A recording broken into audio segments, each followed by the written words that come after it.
Are producers cooked because beat prices haven't gone up? Now, the cost of living is definitely rising, but beat prices are still in that $25, $50 range for just the basic leases. And of course, we have higher prices for the higher tiers. But still, the real question is, should producers raise their prices? This is a question that I've gotten from a producer named AR Knight on Instagram. And guys, if you have any questions, please drop them in the comments or hit me up on Instagram. I'll be glad to make some videos for you as well. Now, one thing we have to keep in mind is that the market sets the price when it comes to beat sales. Beat prices really haven't changed much in really the past over 10 years and even further than that from what I can remember. With that, we have to keep in mind that artists are really expecting a certain price range. So if we just all of a sudden decide to raise our prices, a lot of artists are going to be asking themselves, like, why are you more expensive than anyone else? So they're going to really want to know a reason behind that. So we can't just randomly raise our prices. If we do want to raise our prices, we're definitely going to have to add some type of value or create some type of bundle for them to justify paying that additional price. A lot of times we as producers, we think, how hard this beat hits, how fire the mix is. But the recording artist is really thinking, can I make a fire song to this beat? Always keep in mind as a producer that the beat itself is not the final product. We still need to keep room for the artist to actually write a song to it, perform the song, and actually create a memorable experience with the music that they create. And another thing to point out as far as looking at things from the perspective of the recording artist is that overproducing is actually going to hurt your sales. So if you have too many sounds in a beat, then you won't have any room for the recording artist. So a crowded beat is going to actually be harder for an artist to record on. And this is connected to the actual sales because if a artist can't fit on your beat easily, they're less likely to buy. Now, just to be totally honest with you guys, and I know this is going to hurt some producers out there feelings, but I just got to keep it real with you guys, is that a lot of artists just download and rip free beats straight off of YouTube. Anyone who's been in any type of major or mid-sized recording studio knows if you look at this program called Mixed in Key, a lot of people just smiled behind the camera. You look at Mixed in Key, then you're gonna see free in brackets, free Lil Baby type beat, free Moneybagg Yo type beat, so on and so forth. So a lot of times when recording artists are going to the studio to actually create songs, those beats are just ripped off of, YouTube, and they're just going to record to it for free. One thing to keep in mind as a producer is that a lot of recording artists are only going to pay for the beat after they actually create a song to it. Maybe they get some feedback and they start to see that it's doing well. Then they're going to reach out to you to actually do the lease. I know that's not really how they're supposed to do things, but just being honest, that's how it's done a lot of the times. So now we need to talk about why artists pay for beats when they actually do. So if an artist is just looking for the basic lease, the $20 to $50 range, then they really just want the tag removed. They want low commitment, and they're essentially kind of really just showing you love. Now, if they move on to a higher tier leasing option, let's say they're doing like unlimited version, with track outs, they're wanting those track outs so they can get that higher quality mix. And they're really serious about the song. They probably played it for a few people and they're like, oh, that's it. And that's another reason why recording artists are going to be willing to invest in production. Now, when it comes to exclusive rights, this is going to be where, these artists have like an actual plan, an actual marketing plan, actual DJs in the network. They probably performed a few places, and that's really going to be those type of recording artists who are going to purchase exclusive rights. Personally, I really try not to sell exclusive rights. That's just my thing. I try to have people do like the unlimited version as opposed to exclusive rights, just for more flexibility for both parties, me and the recording artist. But to be honest, I did sell an exclusive right a while back, and I've recently seen the music video of that song that I produced. So, that's really kind of adding a +1 point to how more serious artists are going to go for those exclusive rights. They actually have a vision, a plan, and people who are financing and helping them out. So Another thing I want to point out for producers is to really not really put yourself in a position of thinking, how do you charge more for your production, for your individual beats, but actually think about adding value. So once you add value, the prices can go up naturally. And it's going to be something to the point that the recording artist says, hey, I see the price, I see the value is higher than the price, then I'm going to go ahead and rock out with that. And to another way to really justify higher prices as a producer is to actually really invest in your branding. Now, like anything else, branding tells a story. If you see a building and people say, hey, this building has, the best pizzas in the city, but the outside is all dilapidated and, the sign doesn't quite look so good, but you go in and the pizza smells good and everything is fire. But if you could go and look at another pizza spot, maybe the outside looks all shiny and clean. You could smell the pizza from outside. You go in and maybe the pizza is cool, it's okay, but that branding is going to help justify the higher prices. And there's, a whole kind of deeper psychology behind that, but we'll save that for another day. So ways to build your brand as producers. What I'm doing right now, as you can see here, content. So, you guys posting on YouTube, Instagram, TikToks, anything like that. So you can do live beat review shows, podcasts, you cooking beats, you just giving game, telling stories. There's all kinds of different angles you can approach doing content. You guys just have to actually do it and not do so much planning and, hemming and hawing. You got to execute, and then, you can improve later. So make sure you guys actually execute that.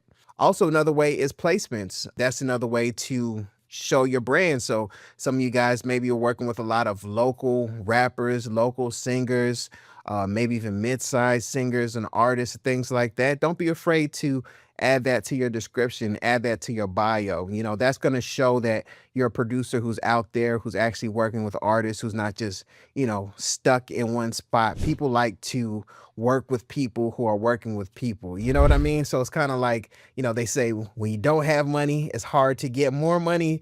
But when you have money, you can easily get more money. And it's kind of like that. You don't have to produce for Chris Brown or, the super big people. Don't be afraid to show that. Some of those local songs that you've made, maybe, some of them sound really good, despite that they don't have that major cosign. That can still go a long way. Also, another thing is consistency is a part of branding. That's definitely something I've learned over time of actually getting my YouTube channel monetized, is how much consistency is related to trust. Like if you're showing up consistently for the people, they know that you're not someone who is just going to show up and disappear and, kind of leave them hanging. So if you're going to create content to build your brand up, make sure you're creating some type of schedule, some type of cadence that you can show up for the people and actually go and provide value. So, these are, I say that to say, to break it down in a nutshell, that, if you don't stand out, then you're just another producer charging those market rates. As you create your branding, as you build your branding, you can start to justify higher and higher prices. Now, the next thing I want to touch on is how email and relationships are connected to money. Like I mentioned earlier, a lot of artists are just going into the studio, asking the engineer to get on YouTube, strip a bunch of beats down and drop them in Pro Tools, and they can just start recording their songs to it. So I want you guys to really take the initiative to really direct recording artists to download your beat for free. You can keep the tags on, of course, but on different platforms like BeatStars, they have the option to download it for free. So that way you can have email collection. So you can even entice them by saying this is the higher quality sound file, as opposed to just stripping it. We want to, show some type of incentive for them to actually download the free beat, as opposed to just telling the engineer to strip it off of YouTube. Sometimes the quality of those MP3 strips can be a little sketchy, but when you're in the studio, you can kind of trick people by just turning up the volume and making the beat bang real hard. So that's kind of spilled the beans on a couple things there, but hey, I just got to be open with you guys. So, with that email that you collect, you can use that to follow up with the recording artist. Sometimes people try to make these super elaborate workflows and funnels and the different email platforms. And you don't have to do all that. You just want things to really feel natural. Are you going to hit them up every month, every other week, twice a month? If you could just find a day somewhere in your schedule to send out those emails, you could definitely do that. You could use platforms like MailChimp, Aweber, Constant Contact, all those different free email platforms to just plug in the email, set the frequency, just set follow-up emails here and there. Hey, Mr. So-and-so, hey, Lil So-and-so, I appreciate you for downloading my beats. Check out more beats here. Then just do that. Like, yo, man, how's your project coming? You downloaded my beats not too long ago. Just wondering if you cooked up some heat to it. Now, guys, I know that sounds small. That might sound super little, like, I might do that. I don't know, maybe. But guys, I'm telling you, that goes a super, super long way. I'm telling you guys, that goes far, especially when we're talking about AI and music production and AI generated beats possibly coming in the future. AI cannot have that real human connection with someone, so make sure you guys are collecting those emails so you can follow up with the recording artist and be a real human being. So that way they know, hey, if any type of issue comes up, if they have any type of questions, maybe something is missing from the beat, like a sound. When they lease the beat, they know they can follow up with you, and you're gonna reach back out to them and help them out with any type of issues that they may have. The next thing I want to touch on in relation to beat sales, recording artists, and pricing is that customer service is a cheat code. Guys, a lot of you guys, and I see this on Instagram sometimes and different social media platforms, a lot of you guys have short patience and you're easily irritated. That's not a good thing. A lot of you guys are kind of running off opportunity from working with recording artists, because one thing that will happen is that artists will test you by asking extremely simple questions. They'll ask you an extremely simple question like, what's the link to your beat store? Or have you added any new beats?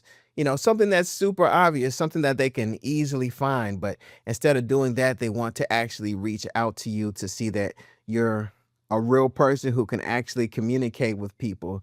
A lot of you guys just want to see those transactions hit your email. You want to see that BeatStars email. That's always a good thing when you get that sales notification, but there's more opportunity out there that you guys are looking over. Some people will see a beat and they're already a hot lead or a person who's already ready to purchase. Your beat just shows up at the right time, but there's other people who need more nurturing, more, consistency, and then eventually they'll go ahead and, make that purchase.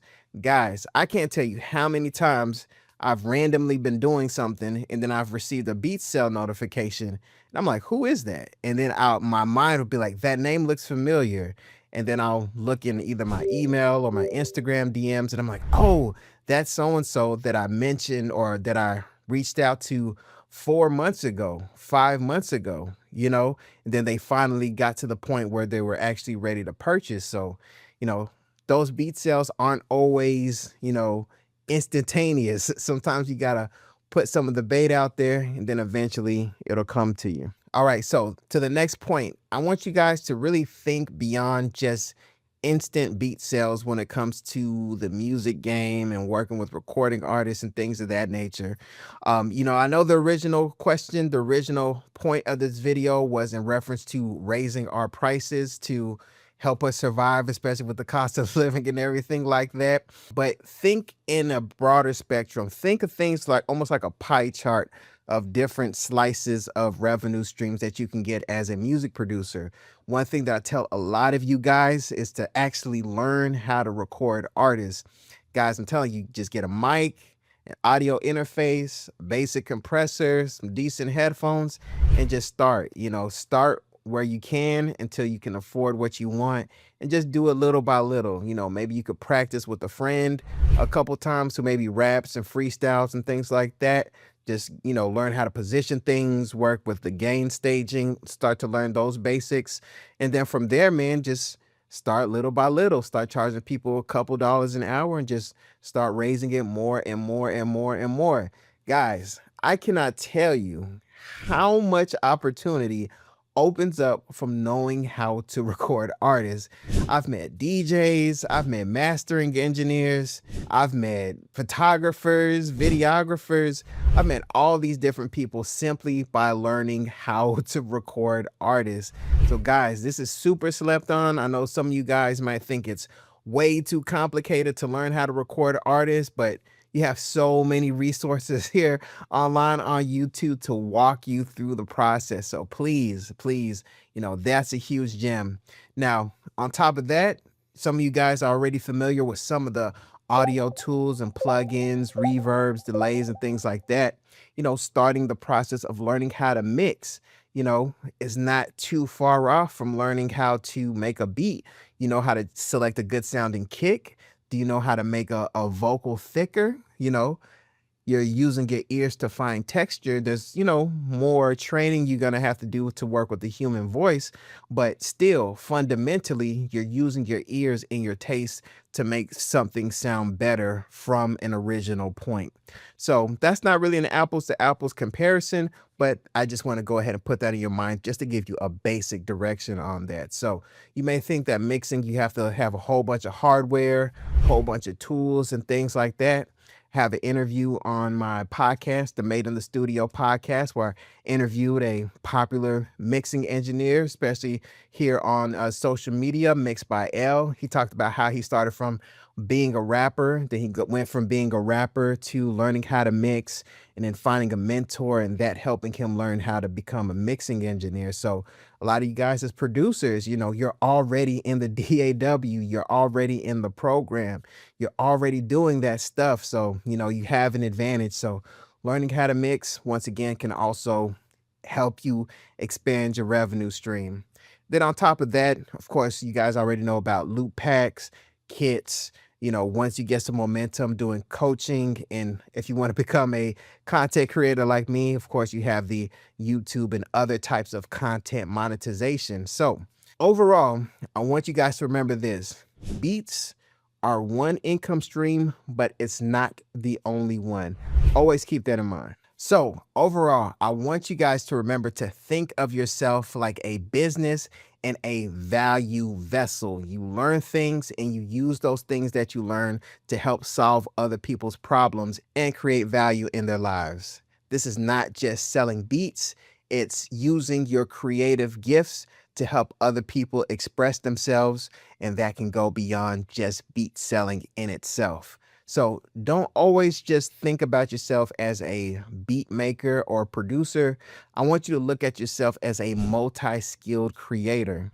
Especially with AI, basic beats might start to become easier to replace. We're seeing some of those jingle houses starting to, get in danger. Also, having a strong brand and a dedication to value is going to make you harder to replace. So I want to know what you guys think. Should producers raise their prices? What's working for you right now?